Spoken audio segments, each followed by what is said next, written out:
to jsem měl dnes... Představte si, co jsem měl dnes v obědu. Představte si, co jsem měl dnes v obědu. Chcete-li kyselý, co koukáte, jsem měl dnes v obědu. Představte si, co jsem měl dnes v obědu. Představte si, co jsem měl dnes v obědu. Knedlíky se zelím, kyselím, pak jsem jet u stolu, dolí jsem do stolu. Co koukáte, co jsem měl dnes v obědu.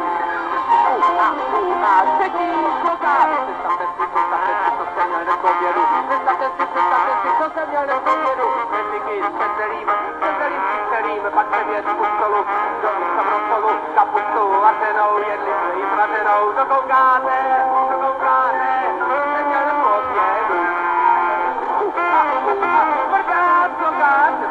Představte si, co